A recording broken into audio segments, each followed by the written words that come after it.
இந்திய தலைநகர்ல டெல்லி செங்கோட்டைக்கு ரொம்ப பக்கத்துல நடந்த தீவிரவாத தாக்குதல் நாட்டையே உலுக்கி இருக்கு.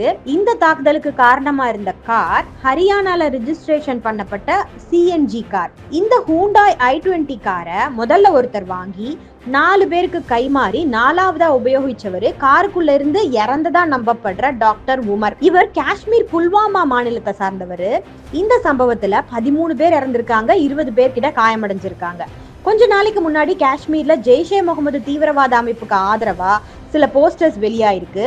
அதுல ஒயிட் காலர் நெட்வொர்க்னு சொல்லப்படுற படித்த டாக்டர்கள், பெண்கள் இவங்களையெல்லாம் தீவிரவாதத்துல ஈடுபடுத்துற வேலை நடந்திருக்கு. இந்த சம்பவம் நடந்த அன்னைக்கு ஹரியானால ஃபரிதாபாத்ல இருக்கிற அல் ஃபலா யூனிவர்சிட்டியை சார்ந்த டாக்டர்கள் கைது செய்யப்படுறாங்க.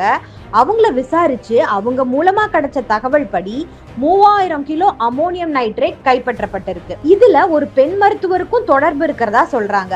ரெட் ஃபோர்ட்ல வெடிச்ச கார்ல இருந்த உமருக்கும் அல் ஃபலா யூனிவர்சிட்டியில கைதான தீவிரவாத டாக்டர்களுக்கும் தொடர்பு இருக்கிறதா முதல் கட்ட விசாரணையில தெரிஞ்சதால இந்த வழக்கு அன்லாஃபுல் ஆக்டிவிட்டீஸ் பிரிவென்ஷன் ஆக்ட் ஊபாக்கு கீழே பதியப்பட்டிருக்கு. தற்போது என்ஐஏ விசாரணை வலயத்துல இருக்கிற இந்த வழக்கு நாட்டு மக்களை ஸ்தம்பிக்க வச்சிருக்குன்னு தான் சொல்லணும். படிச்சவங்க, பெண்கள், சமுதாயத்துல பொறுப்பான இடத்துல இருக்கிறவங்க எல்லாம் கூட தீவிரவாத செயல்கள்ல ஈடுபடுறது நம்ம நாட்டுக்கு நல்லதில்லை.